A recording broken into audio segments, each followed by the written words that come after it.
Welcome. We're back to our Rav Victor Miller book. Last time we left off, we only got to like 3-4 lines. David, this is your favorite book. Come. He says, we came to this world to be, and this is the main question, to be like the angels who can tolerate suffering. We have to explain what that is. And then he said also to remove the curtain of ignorance and to see that we're going to be tested, correct? And we'll see how we are going to react to this test. So he brought an example of how a human being is like an intelligent person driving a donkey. Just like a donkey doesn't go anywhere, he follows you. Yeah, the intelligent being, you're on a donkey. Same thing he says with the body, with the human body, and the neshama. He says without the human body, neshama cannot do any mitzvot. Yeah? In order to do tefillin, I need my hand.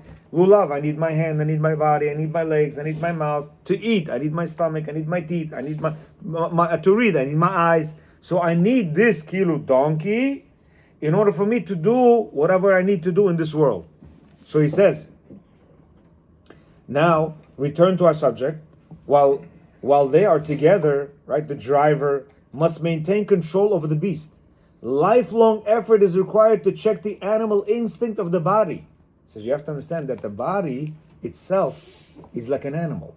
We have instincts, and we need those instincts in order to survive. Instinct to eat, instinct to have relations in order to have children, instinct to, not be too cold, not be too warm. We have many instincts but the two of them or three of them are very, very strong instincts. And that one is to eat and to have relations, all these kind of things. This is one of the strongest inclinations that we have, and it's there for a reason. So he says, therefore, a person has to check this animal instinct of the body. Even the oldest tzaddik must continue to maintain a strict curb on his beast, lest he be led astray by his animal instincts.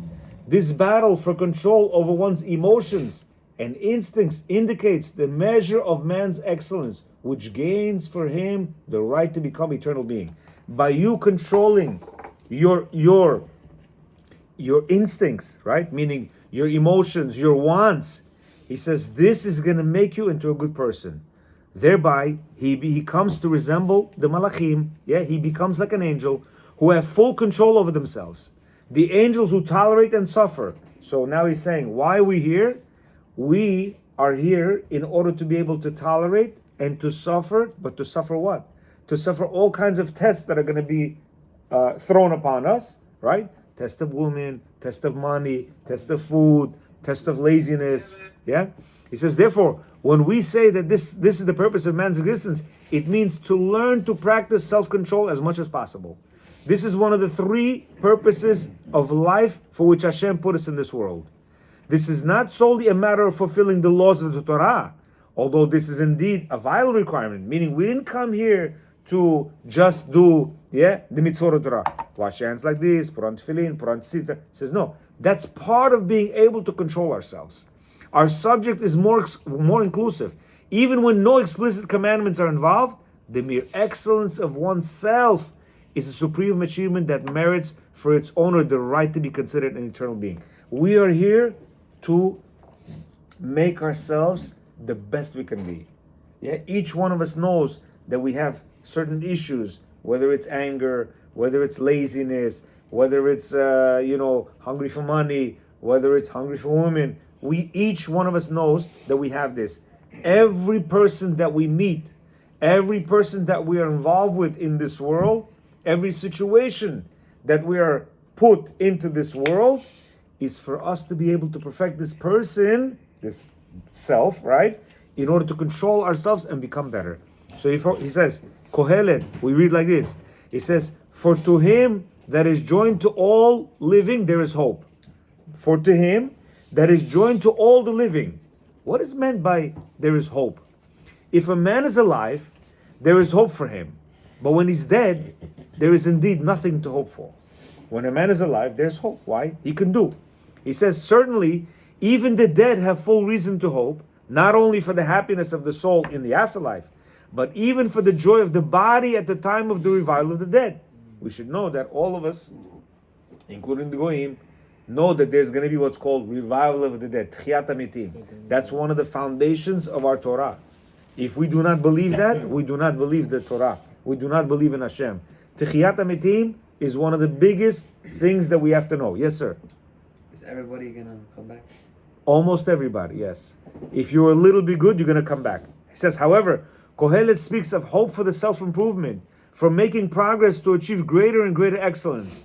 In the afterlife, there is no progress. We said that many times. When a person dies, finished. It's like, I don't know, it's like stopping a certain thing. Boom, that's it, you stop. So you're frozen. This is that's all you worked on. That's how you're going to be forever. Yeah?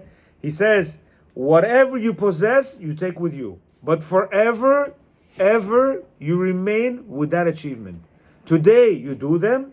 Today to do them. But not tomorrow to do them. Yeah, in the world to come. Meaning, whatever you want to do, you got to do today. You want to improve yourself, you got to do it today. You want to, do some sort of a thing to be able to achieve something, you got to do it today. If you don't do it today, guess what? You will not be able to do it after 120. Yeah? Kohelet intends to say more than that. He says, the opportunities that Hashem gives us are not merely because we are alive. Kohelet says much more. When He is joined to all the living, there is hope. When you are still attached to the masses of humanity, that is your hope and your great opportunity to overcome your emotions and instincts by reacting properly to the rest of mankind. This is being joined to the living. He says, what do you mean joined to the living?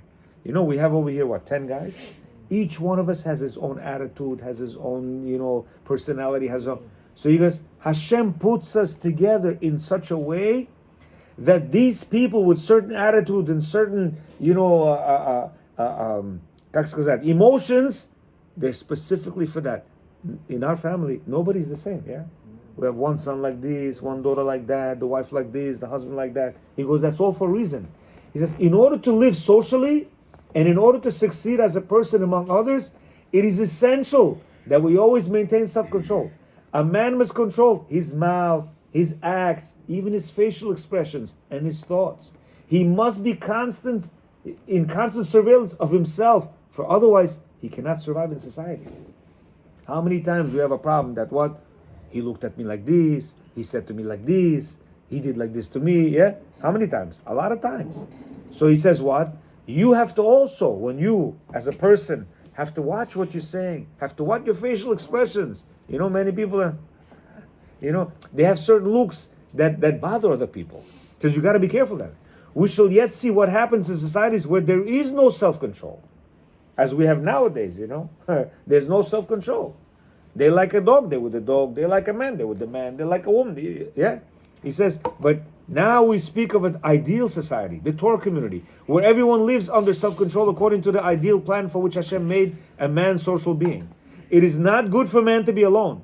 The goal of true achievement for eternal happiness cannot be accomplished by being alone. Hillel said, what is disliked by you, do not do to your fellow man. Meaning what you don't like, don't do to me. What I don't like, I shouldn't do to him. Yeah? He says, but Kohelet adds, being joined to other living, not only to be joined to the living, but to be able to succeed with all sorts of people. Difficult people, arrogant people, selfish people. All of them are necessary for us to utilize and to achieve perfection. If no one was violent and all were quiet and gentle and polite people, we would not be required much self-control. Yeah, if everybody's nice, everybody talks good, we don't have self-control. Yeah, but Hashem is generous. He wishes us to gain the maximum out of our lives, and therefore He grants us the opportunity to constantly encounter difficult people. There are special gifts to us. Difficult passengers are a very big gift for us. Yeah? So he says over here, Hashem intentionally puts us together on our life's journey with complainers, with quarrelers, people who quarrel, with people who make life difficult. But we must always keep in mind that they are here for a great purpose.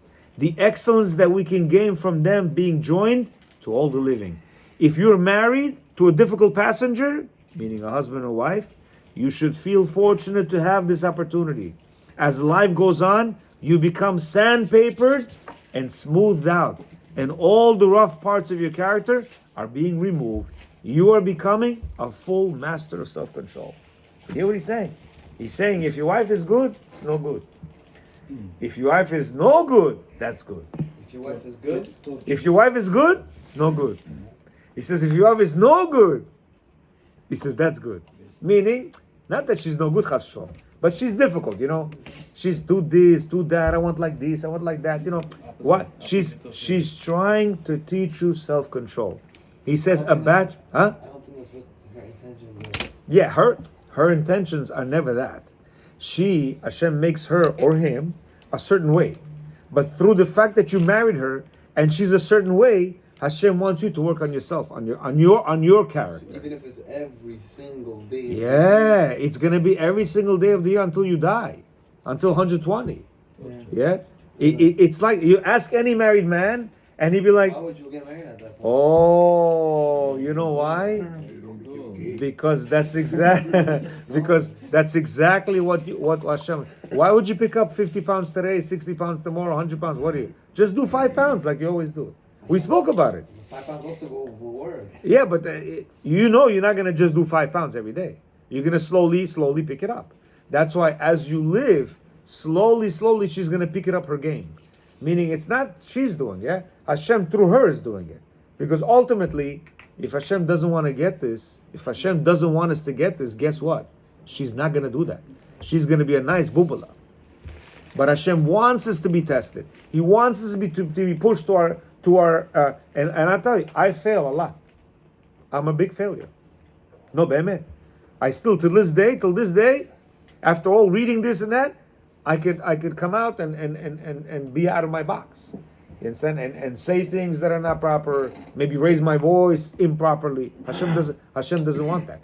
He wants us to be in control. It's very difficult, but guess what? It's not impossible. You have to work on it. He says a bachelor who sits there in a room and does whatever he chooses and throws down things wherever he wishes with no one to order him, this man has no conflicts and no need for self-control. His life is a failure.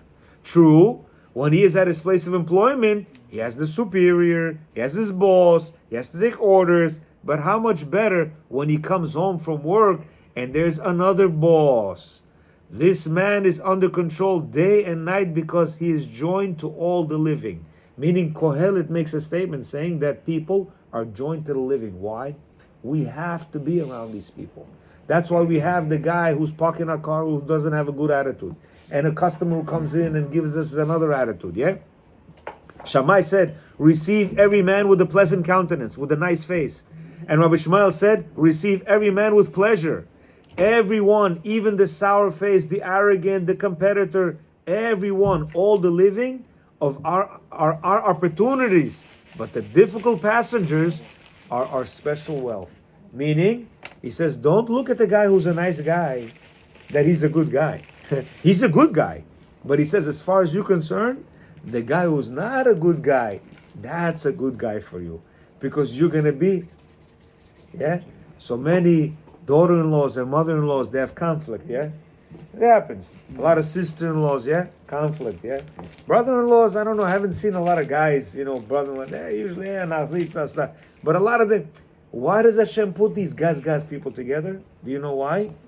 In order for them to work on themselves. In order for them to have this challenge and say, no, she's a good person, or he's a good person, yeah? And in order to be able to win that thing in himself and look at the other person good. Yeah, she says this and she doesn't do that. Yeah, but at the end of the day, you do not have to like what he or she does, but you have to like that person. Why? Because at the end of the day, that person is a human being, and it's a human being that Hashem created. You hear? Yeah, maybe you don't like those actions of that person, but that person himself, you have to like that person. But it's different between husband and wife, I feel like, and you're like sister-in-law. Why? Because in the end of the day, your wife, like, in a way, loves you, right? Yeah. Right? Yeah. Okay. She loves you. I don't know. It's Okay. just, okay, but you know what I mean? But, she lives with you. So why does Hashem give you that sister-in-law? That's a pain in the, No, but she hates you. She doesn't hate you. No, but let's say she hates you. She doesn't hate you. But she hates you. She doesn't hate you. Who hates you, baby? I'm not saying. Let me tell you I'm saying- something. Did you ever have a person that doesn't like you, and you make it your job that he likes you? Did you ever have that? Yeah, he still doesn't like. No. You so that means you didn't do a good job. You didn't do a good job. What are you gonna do? Wipe his. No. There's a way you can approach a person if you really want to befriend that person, that the person can become your friend. I've had that many times in the jewelry store in Jackson Heights. I've had it in the Pizza Palace, and I've had many where a person didn't like me, and I made it my duty, to make sure that person likes me. You've had that? You've ever had that? I can attest that my sons, both of them are sitting here. They didn't like certain people in high school or junior high school. Like, I don't like this guy. Now they're very close friends with this person. You understand? Because it's not always I don't know. what. I don't know. What? No. About the sister-in-law, brother-in-law. Yeah, What about the mother-in-law? What about the mother-in-law? Also friend, also or coworker or something. So he's telling us what? It's all the same. It's just It's that not Hashem. because your wife you're living with. Well, Hashem at the end of the day. No. It's all Hashem orchestrating these people around you. If he's orchestrating these people around you, it means he wants you to work on yourself. If you're hating somebody and that person is always around you, mother-in-law, sister-in-law, brother-in-law, boss, sister, brother, You cannot be there. where are you gonna be? But how do you tell this to other people? Oh, so example, you could so you learn with them. You bring these kind of books and you learn with them. You're not gonna You understand? listen to you. He's not religion. He doesn't. No. know So about again, he's talking about how do you tell this to your wife? Because a lot of time, you already sense that your wife is not liking your aunt. Your wife is not liking your sister, You need which to- is her sister-in-law. But again- Your wife is not liking your mother, which is your mother-in-law. Yes, you're right. How do you explain this to You them? need to work for that together. Oh, so you gotta send them these shurim. You gotta say, listen, I heard a very interesting concept. What a person has to understand, this is the test. The guy that's nice and everything is good, that's nothing. You can get rid of the guy. But the person that's in front of you that you cannot stand, mother-in-law, sister-in-law, brother, because that a lot of machloket over there, right? Am I agree? That is where the test is. This is where Hashem puts, and you know what? If you have that, guess what? Hashem put you there. Why would you want to be around that type of person? Let's say every single time you go to your mother-in-law's house or your sister-in-law's house, you're just getting, Good. So what are you supposed to do? Don't go there. So do you also not go when your mother's there? Your mother also gives you that. So don't go to your mother's house? No. No, don't go to her? No. Oh no, go to her.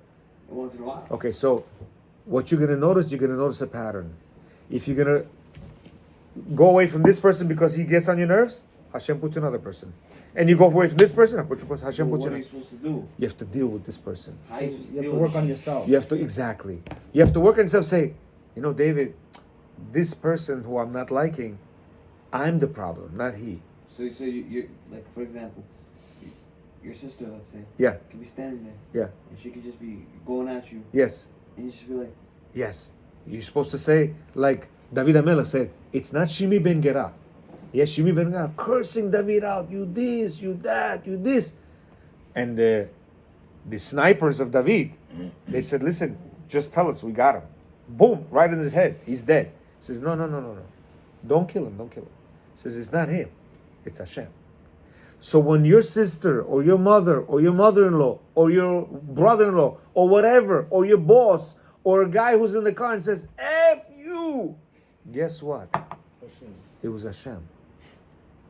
It was Hashem. And therefore a light bulb should stick in your head and say, ping, oh, I'm in my head, not gonna know doing it's something. gonna be a lie. It's interesting Because that I'm gonna say yes, from Hashem. but at that the my same time, daughter right now, she was on Zoom and she was saying, she was saying, oh wow, look, apparently whenever somebody says to you, you have to, and guess what, right after that, she tells us a story. I happened this morning when this is the main road and she's parked like this. So she came out and the guy said, beep, and he called her a nasty word, which she didn't even know.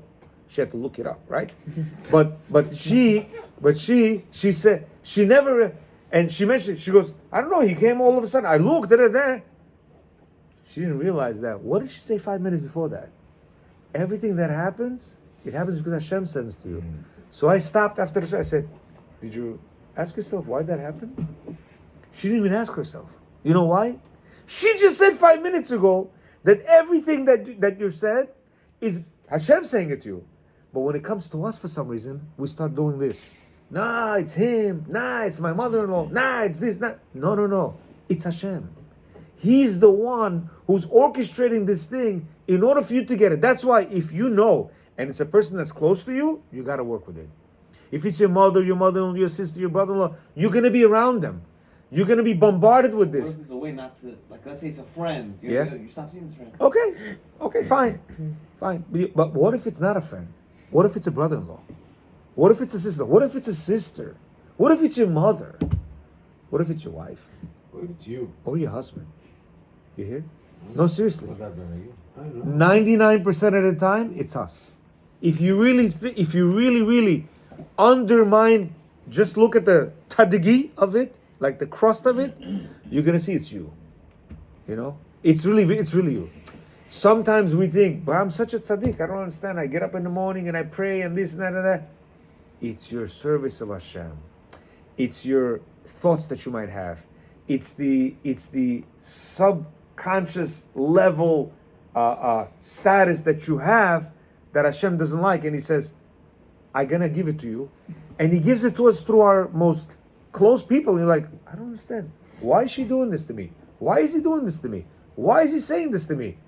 We don't realize it's Hashem saying it to him, and it parallels what we do to Hashem. You understand? And just like we don't listen to Hashem, here comes our mother, starts barraging us. For example, let's say a person like lied to their mother, lied to their father, or lied to their sister or something. I don't know. Yeah, like Yeah. you got a girlfriend? No. You got a girlfriend? No. What I'm saying, and then their parents are always screaming at them, yelling at them. You know. Like, You do got a girlfriend. You do. Yeah. So what you have to do, anytime your parents have an argument with you, you gotta control yourself. Yeah, that's control. Part of it is just control. Say, Mom and Dad, you're right. Let's sit and talk like normal people. they Please. don't want to talk. For example. No. No. If they don't want to talk, then you say, Uncle Avram, can I borrow the book? Okay. Let's say they're not. I just want to throw dishes. No, I'm not talking out of like. I'm just saying like. Let's say like example. they don't want. I'm not even gonna just. Ever saw Madagascar? Just smile and wave, boys. Yes. Smile and wave. Yes. That's a very good one. You know why? Let's say Mom's saying that. Say. But you're not smile going- sincerely. Okay, let's say you're not going anywhere. Right. You don't. No more. Girls. Sir, can you stop that, please? Please. Because we have a shirt on. No more going. Yes. I don't know. Whatever. Yes, yeah. Anywhere you go, like no more going to the store. No more. So going you here, listen no more to going them. there. So you listen to them. And then you reason with them. Bring the girls. You listen to them. Why? Because that's part of self-control. You say, okay. Why? Because you're in their house, and you have to listen to what they say. So it's no. No, Everything they no. say is So you say, Mom, you say, okay. Mom, I hear you absolutely, but I'm 18 years old. There's something, yes. So tell me what I'm allowed to do. No, she doesn't care. No, For no, example. No. I'm serious. I hear you. No. I hear. No. Okay. Don't even talk to me. Let her cool down. Let her cool down, and then you come to nicer. So, Mom, what can I do? I heard the no's. What can I do? At the end of the day, No to everything. She's gonna say at that. the end of the day, then it's no. For a day or two. And then you revisit the situation. You know, obviously, There's a they're reason why saying, it's a no. exactly. They're saying no because there's some reason behind it. You have to We don't want to. No, let's say, for example, it's your friend's birthday party. Yes. No. I will also not let you go. Okay, no. But it's not, that's not the point. I'm not saying for me. That's Let's not say the it's your own point. birthday party and they're saying no. I will also not let you go. It's his But mom's that's not the birthday point. party. That's not the point. The point is there is something you're doing over here that they're saying no over here. You see, we're not looking at that. That's the same thing the way Hashem works with us.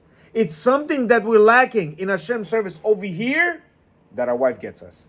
Something that we're lacking with Hashem's service over here Always gonna be lacking. that our partner gets us. You're always gonna be No, you could work on it. And that's why we're here, to work on it. You understand? To work on it. But what do? We say, no, this has nothing to do with that. It's completely not related. No, it's Give me an example. related. Give me an example. Yes, you don't go to pray in the morning. You don't care about Hashem. So Hashem hits you with your mother. Okay, but then And then you say, one second, then, no, that doesn't work like that. Because remember we said a couple of things. Hashem's not a friar. He says what? Now, so today I'm going to go pray. Yeah, but Where's my What? outcome? Yeah, where's my outcome? Okay, but Hashem says, no, at that don't work point, like why that. would you want to do something? Because you're obligated to. Then you're gonna get worse. You understand? So might as well.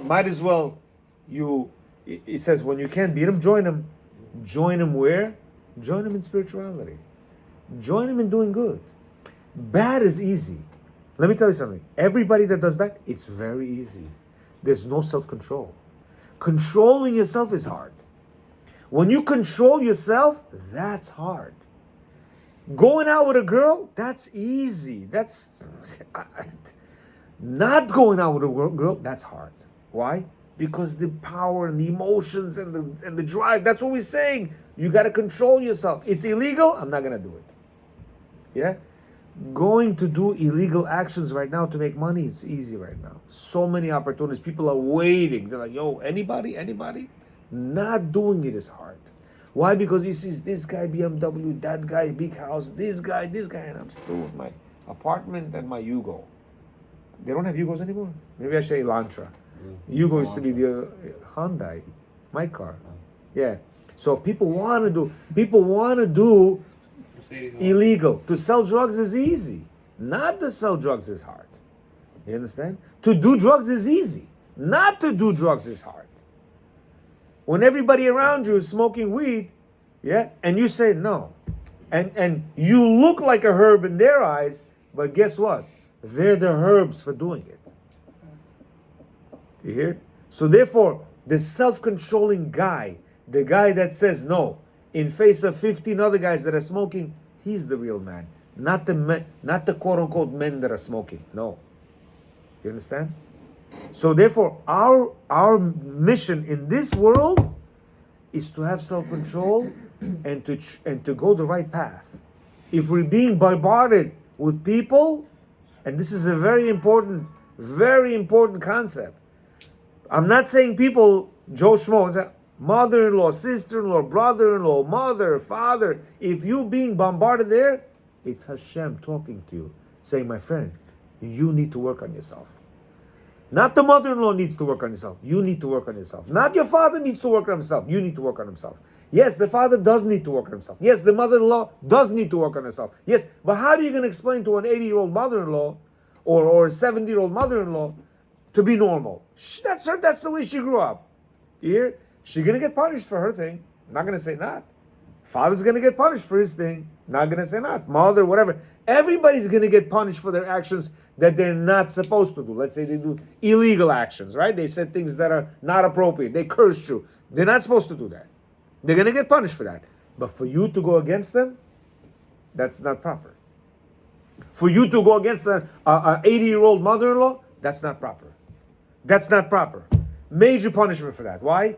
Because you have, respecting the elders and so many isurim from Doraita. Yeah? Because you want to be arrogant and you don't want to control yourself. Same thing, grandmother. Everybody. Yes. Why do I have such a difficult grandmother? Why? Because that's exactly what Hashem sent it to you. Why? She's saying absolute garbage. She's not going to be saying absolute beautiful things. That's the whole point of the test. All the tests are absolute garbage.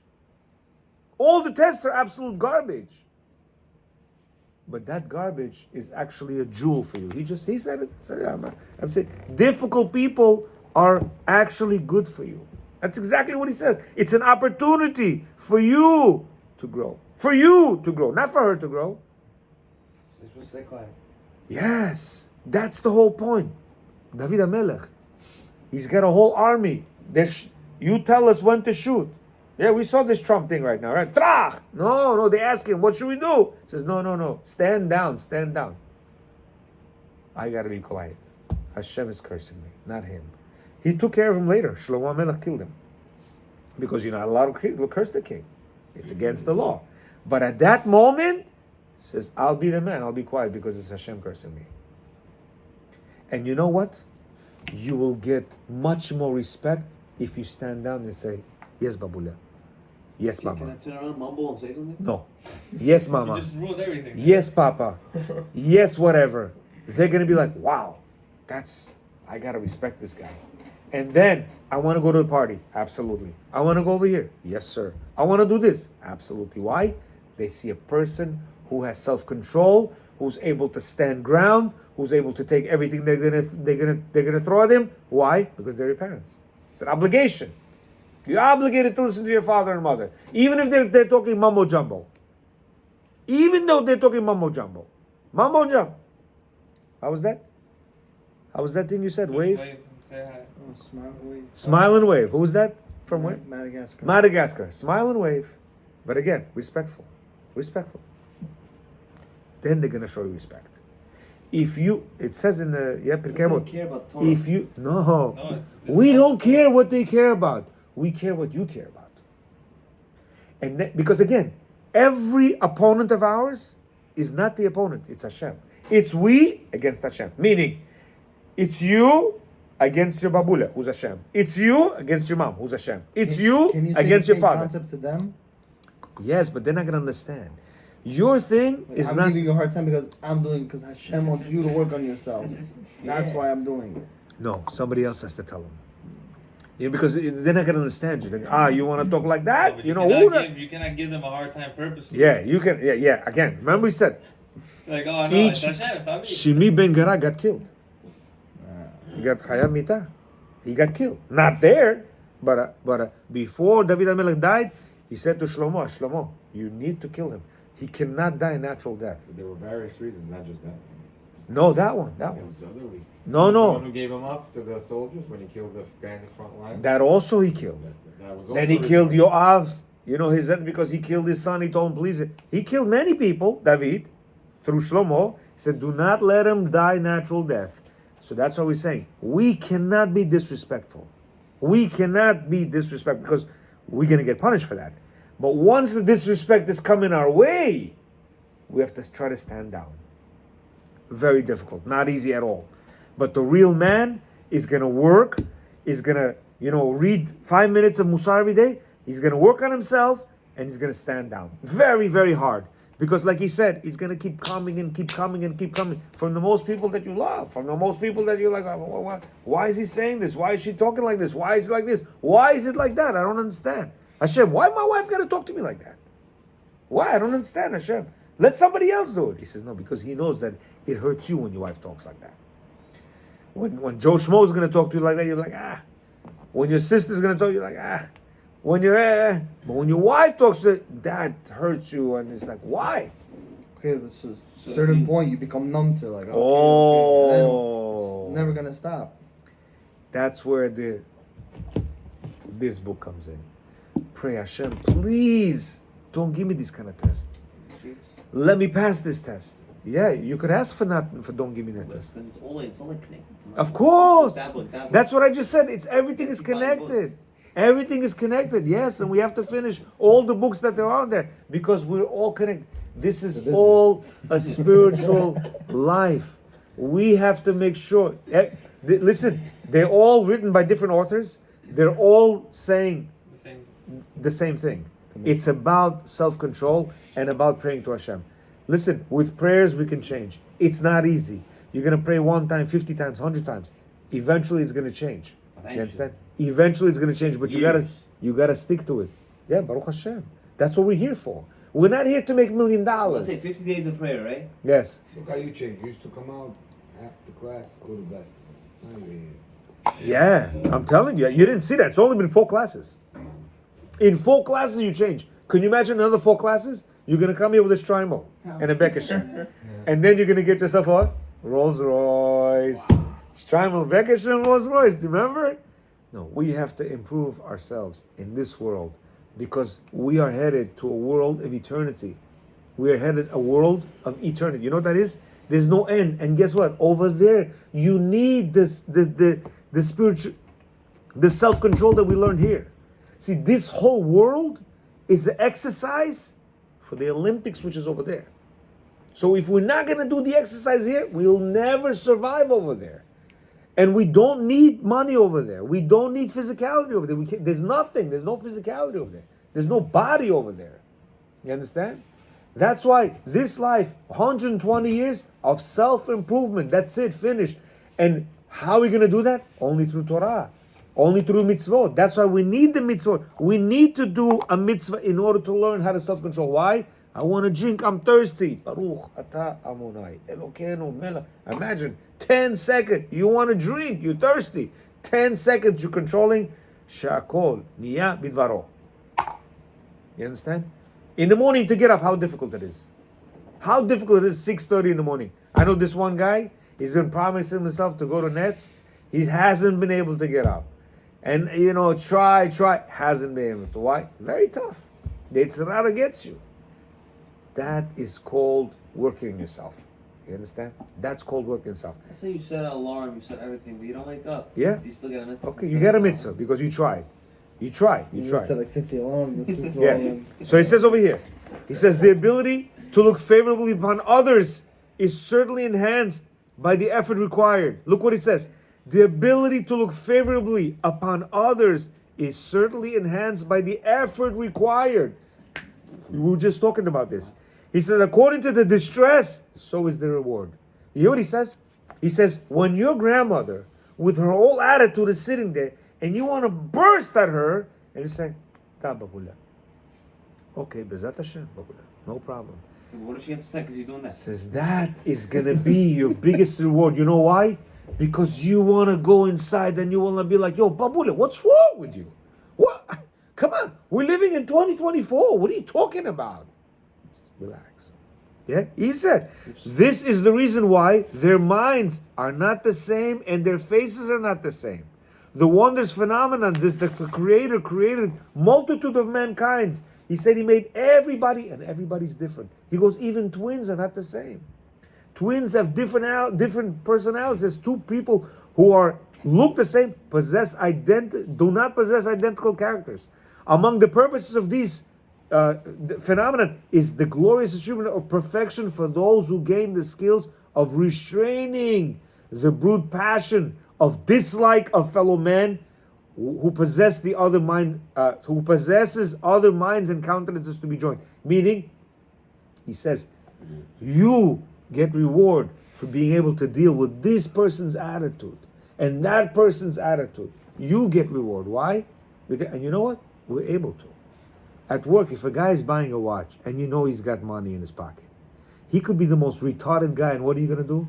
Oh, you're going to be, yeah. Oh, yeah. Because you know you want to make that sale, correct? Yes or no? Yeah. You'll do anything. He'll spit at you, you'll be like, oh, it's okay. You know he's a retard, and I'm going to turn around and be like, yo, this guy's retarded. Oh, standard operating procedure. Everybody's retarded. Okay, but you just said, I just asked you, can I turn around and whisper to myself? Like, No, but you can't do that. Do you tell this guy he's retarded? No.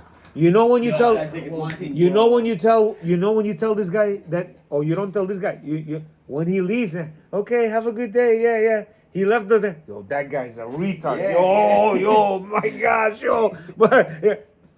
After your grandmother does whatever she does, and you say like this, okay, babula, I love you, thank you. Okay, you close the. Oh, believe I don't understand her. You say you're not allowed to do that. No, in front of her, no. You can't do that. In front of her. But If you want if I turn around, and be like, No, that's in front of her. that's in front of her. If you Wait want for to her to blow leave. steam after you close it and say, babula, I love you. There's this one guy I know. He's a professional at this. He's like, oh yeah, babula. I still don't know if he means it or not, but one day I'm gonna figure it out, But he's a very good player, yeah. But you hear? That's what you got. You gotta be a player. Fake it till you make it. That's why you got to be very nice to everybody. It's very hard, believe me. I'm in your shoes. The reason why I'm telling you this because I need to work on it. What I'm trying to say to you is The most. do you lose your sort of the mitzvah you just got? No. Whenever she leaves and you're like, As long as she thinks, oh, Davidchik, my slatki, he's such a good boy. Why? And meanwhile you're saying, so. You're good. What if I'm telling you, but she's retarded? Okay, listen. That's Lashon Hara. That's Lashon Hara. There's two things, by the way. There's called Motzi Shem Ra. That's when you're lying, and Lashon Hara. That's when it's the truth, and you're telling me. So either of them is no good. But at the end of the day, you will see that you'll be able to control your emotions and you be able to control yourself. If you say, okay, babuli, okay, mommy, oh, thank you, mom, this and that, dad, you're such a great dad, you know, you know what you should do? You should compliment your father and mother. Dad, you're such a good dad, man. I'm telling you, I love you so much. I mean, I know he's here, but I'm saying, when you do that to your mom, to your dad, you know, you boost them You up. have them in your pocket. You boost them up. You give them a certain thing, like, wow, I'm just such a good kid. Where do you want to go? Okay, you know what? Take the car that I really didn't want it, but take the car. You know, you gotta be. Gotta butter them up, man. You gotta butter them up. But you know what you do? You walk around with the mopping face, and you do things in spite, and not you, but I'm saying people. And then they want the parents to be nice to them. You know, it's like, come on, you know. So At the end of the day, you gotta walk the walk, you know, talk the talk, and then after you that, they gotta sure do what you want to do. You hear? marriage. Huh? Marriage? Yeah. Yeah. So he says, the Chavot Levavot teaches one of the three purposes of our existence is expressed in the language of the Gemara. He says, to bend or force the Yetzer Hara. You hear? He says, Baba Metzia, you have to bend and force the Yetzer Hara. The Torah states, when you encounter the ox of your enemy or his donkey wandering away, you should surely return it to him. When you see the donkey, of him who you hate, lying under his burden, you shall forbear and not pass. Meaning, he says, when you see, you hate this guy, and his donkey right now is all burdened. What you got to do? You got to help him. At the end of the day, over here, he says, you have a friend whose donkey has a weight on it, and you have an enemy who needs you to help him load the donkey. Who do you help? Your friend. No. The enemy. He says you help the enemy. He says, but how? We know there's this thing called do not let your animal suffer, right? He says this donkey has a load. He's suffering, but he's your friend. That guy you hate, he needs to load the donkey. So he doesn't really, you don't really, he says, still help the guy you Just hate. you're gonna load the donkey, right? An hour into a trip, you loaded the donkey wrong. Everything falls, let's say. No, again, then you- he's gonna blame you. You do the right thing. You help him, he'll load. But I say you help him. See, that's what I was telling you before. Did you ever have a person that you hate and then you all of a sudden make him like you? This is exactly what he's talking about. We have to treat people in such a way that they have to like us. Yes, there are sometimes, many times nowadays, there's sick people. You do, and they still like that. You do, and they still get. We're not talking about that. And even that's a test. And even that you should pass. You understand? We're talking about normal people. But we're constantly going to be in a situation where we're tested by Hashem through people on a constant basis. And never look at that person as he's the guy at fault. No. Because if it's not him, it's going to be him. If it's not him, it's going to be her. If it's not her, it's going to be the boss. If it's not the boss, it's going to be the What if he doesn't want finance to talk to department. you? Who? Like, let's say there's a sister. Okay. There's a sister, Yeah? right? One of them doesn't mind talking to the other. One of them, yo, I don't even want to hear you. I don't even, don't call me. Don't You no, don't want it. not me. Let's say me Two and Benny. sisters. Two Two sisters. brothers. Yeah. Sorry. Two So brothers, mother-in-law, sister-in-law, whatever. we don't care about them. In this class, we care about ourselves. How we reacting to people who Please, I'm the person, let's say, They don't that wanna wants talk to you. Yeah. You Ben, don't talk to And she doesn't want to talk to you. Yeah. Good. So you say, okay, something is bothering her, and therefore you have to find a little bit of a way to She, get she to her. doesn't want to talk to you. Yeah, That's where no the other book problem. comes. So you know what you do? You pray, and you send her flowers for Shabbat from your favorite brother David. You understand? You send her chocolates. You know, I love you so much. You know how to listen. If he was a girl, you'd know exactly how to put her in your pocket. We're not gonna talk about it. We're not gonna talk about it, David John. You should know at your stage, by you having self, nobody taught us this. I wish somebody would teach me this kind of thing before I was married. This way, in the marriage, I would more or less know how to handle myself. But we didn't. None of us did. You understand? And that's why we're in marriages that we are in. So through this, being able to talk to your mother, being able to talk to your father, being able to talk to your grandmother, you're going to be able to talk to your wife in such a nice way. You hear me? You hear me? Okay? Finally over here it says, it says, It's a mitzvah to assist, your enemy. The enemy's donkey is happier if it remains unloaded, and it will certainly not perish by remaining unloaded. Then why is it a mitzvah to help your enemy load instead of helping the friend unload? Because really that's the major mitzvah. The answer is to coerce the Yetzer Hara is more important than to preserve your friend's beast from perishing. Wow. You hear what he says? He says, let the animal die. Don't worry about the animal. He says, make sure that your Yetzer Hara, you're going to bend him and to do something that he doesn't want to do, which means to help the enemy. And more important than the Torah principle of Tzar Balei Chaim, the matter of great importance is the breaking of one's own passions, to fight against one's brute instincts, because to overcome his Yetzer Hara is more important than anything else. To overcome your Yetzer Hara is the most important thing. Yes. I had this personal case. Yeah. Where there's one certain person. Yes. Right, where I even tried calling him. Yeah. Like, he doesn't want to hear it. Okay. It's an ex, huh? Do- And he surely tells me, ask Hashem for forgiveness. Okay. Did you try genuinely a couple of times? I tried genuinely Okay. a couple of times, Yom Kippur. Do you and need- because it's an older man, maybe he's even, they call him a rabbi. Oh. What I'm trying to say is... Oh. Baruch Adonai Olam, amen, amen.